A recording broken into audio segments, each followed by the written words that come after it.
everyone. We're going to talk about setting up a still life today. So I've brought my materials right here. I'm just right now in the lighting studio for the dark room. So if you're just going to, you might want to think about what your backdrop is going to be or what you're going to have in the background. So I'm adding contrast by having this dark background here. But if you're not working in the lighting studio, then you might want to think of something else. I would keep your objects on a tray, especially if you're moving them around. Like if you have to set them on the counter and then bring them to your spot, that way you know that they won't move. And then I've got all my objects here. When you're placing them, you want to be conscious of where there's words or where you might, what you're going to include in your project. So I want to include more of like this instead of the words on mine. And the objects I'm putting in the back, maybe they are taller objects, maybe they are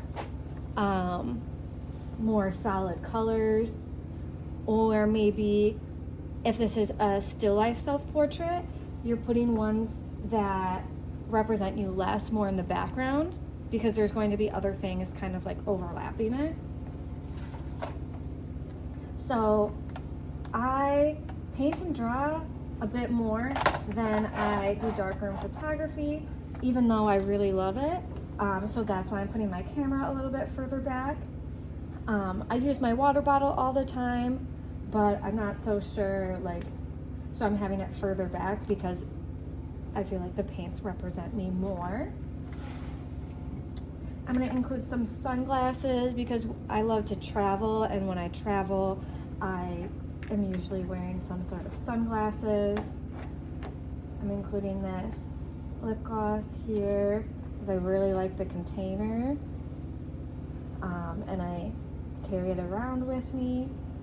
And then I'm going to include this flower in the front because I really love yellow. I really love flowers, nature. Like that's a big, important thing to me.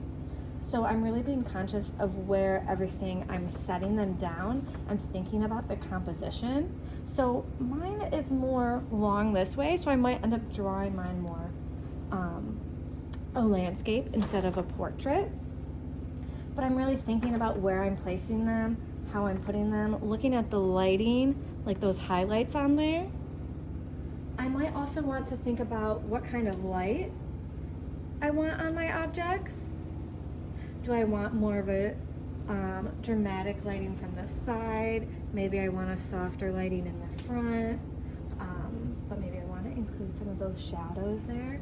So I might end up leaving it like this.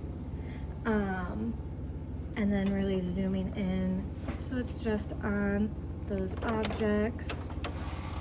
In my drawing, I would crop it in even more.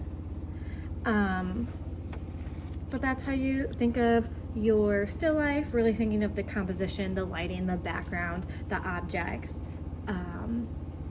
layering. Some might need to be lifted up.